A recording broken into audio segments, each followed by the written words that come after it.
welcome to today's lesson. We are going to be going over how to paint a watercolor Joshua Tree galaxy.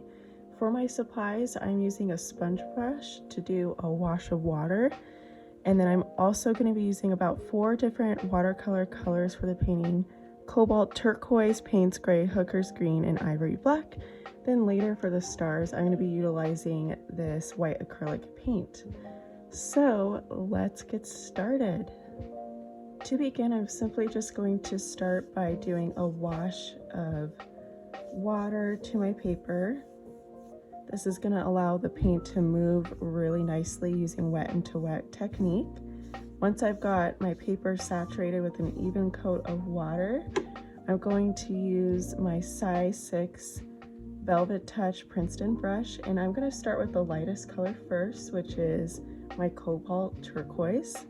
And I'm going to do kind of this almost tornado funnel outline. And I'm moving my brush in kind of a organic zigzag motion. And this is just going to give some movement to the galaxy and some depth as well. So starting with the lighter color first. Such a pretty color.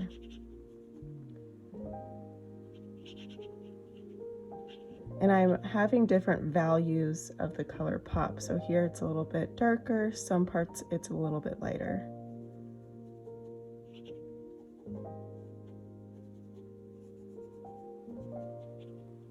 Alrighty. Now in the center here, I'm just going to take my wet brush and softly blend some of these edges here, just that way they glow, but I'm still leaving a highlight of white popping in the center in this area.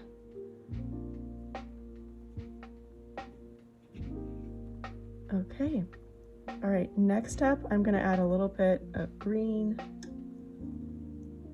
I am using all Winsor & Newton brand paint. I love the quality of it. It really bleeds and blends nicely and has a really good vibrant pigment to it.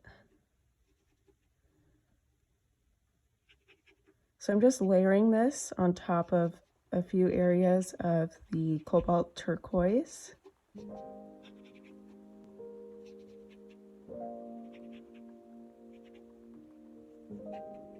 Okay, and then now I'm going to add some nice deep blue using Payne's Gray. It's one of my absolute favorite colors. It's just a nice, deep, vibrant, pungent blue. So I'm going to take this all the way to the edge up here.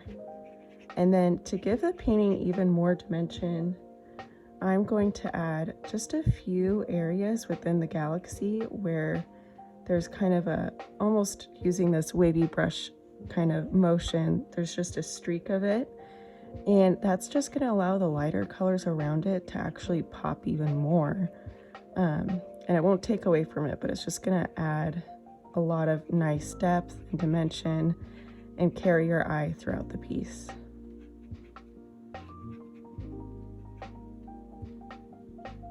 And I'm still being mindful that I'll have a highlight in this area.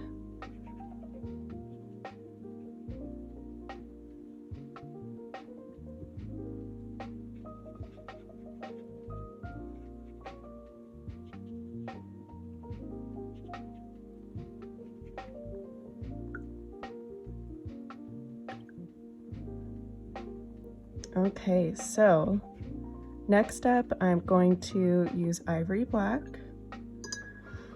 and I left this 1-inch margin just a bit because I will be adding a little bit of an outline of a silhouette of the desert floor where I'm going to be placing some Joshua trees. So for now I'm just going to add just a little bit of a subtle outline of kind of an irregular silhouette here.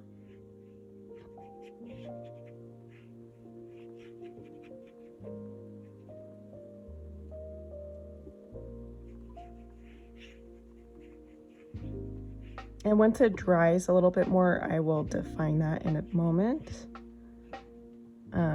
But just like we did with the Payne's Gray, I'm gonna add just a few touches of this black in the sky.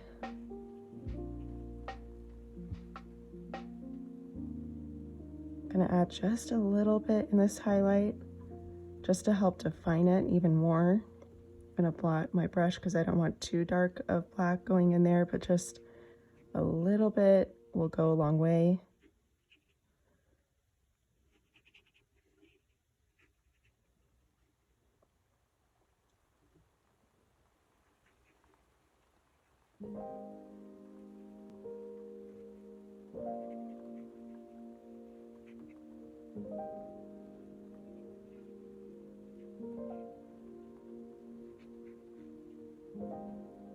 All right, before I move forward, I'm just gonna add a couple more touches of Cobalt Turquoise in here.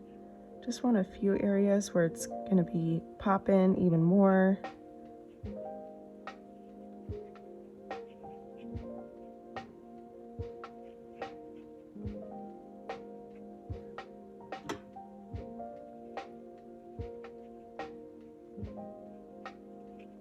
Okay, now I'm gonna let the galaxy dry. And when we come back, once it's dried, we are going to outline the desert floor silhouette and add a really nice Joshua tree in this lighter area so that way it pops. And we will be right back once this is all dry.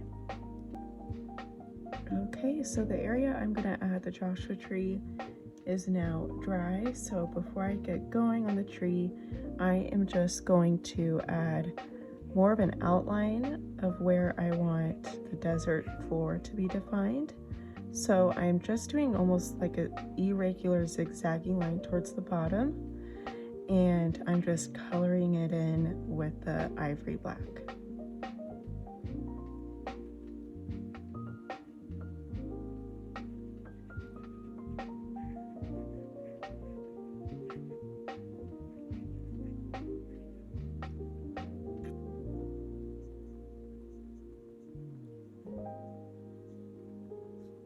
Okay, next I'm going to outline the trunk of my Joshua tree, and it's going to be about 1 centimeter thick, and I'm going to color it in.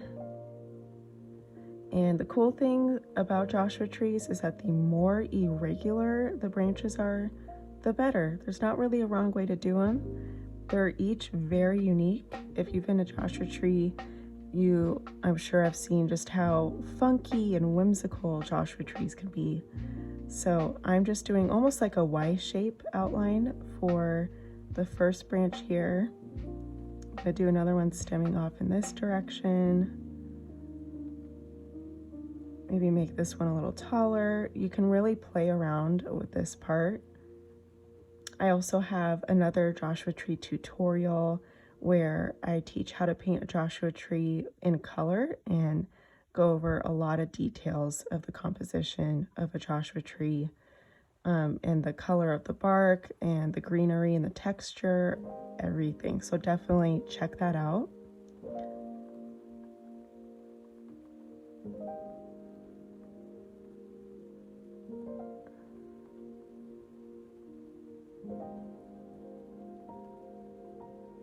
Okay, so this is my basic outline for my Joshua tree here. I'm now going to go ahead and color the branches in here.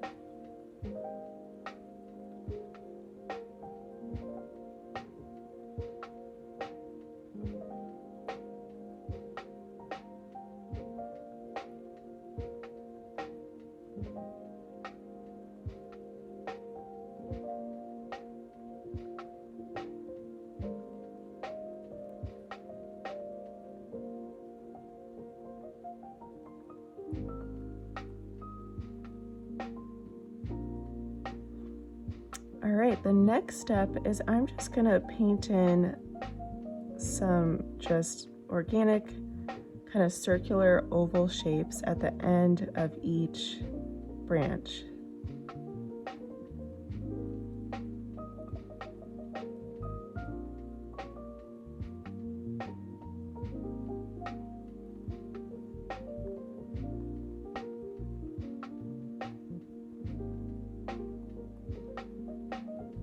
and they can even overlap a bit.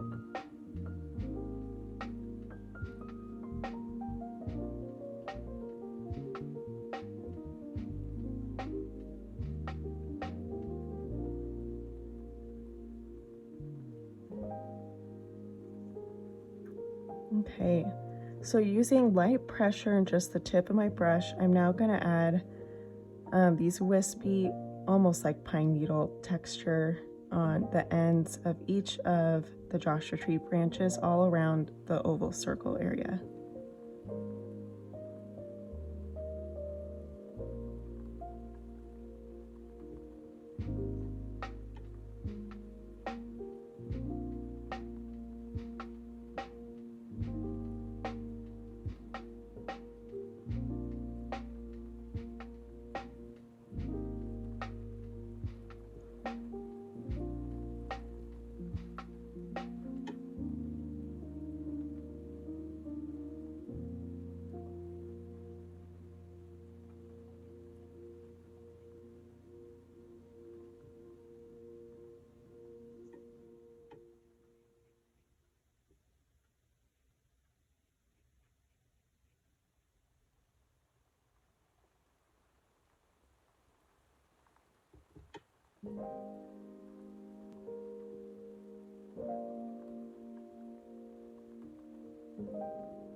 All right, the next step is I'm just gonna do a little bit of texture using the tip of my brush all the way along the edges of the trunk and the branches.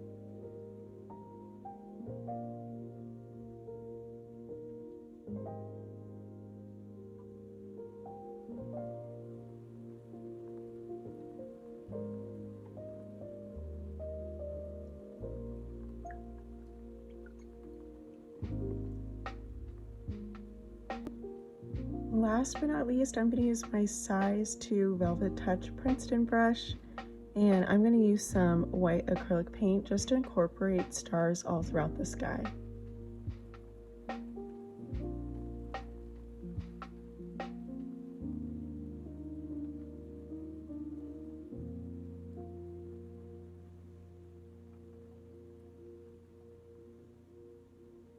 And pro tip, the more irregular that you do the stars, the better. If they're too evenly distributed, it'll look a little bit too perfect and almost polka dot like. So it kind of helps to just move your hand throughout the composition, and using light pressure with the tip of the brush, you could get some nice little delicate dainty stars throughout the sky.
Alright, thank you for joining me in today's tutorial, and be sure to subscribe so you don't miss another watercolor landscape tutorial.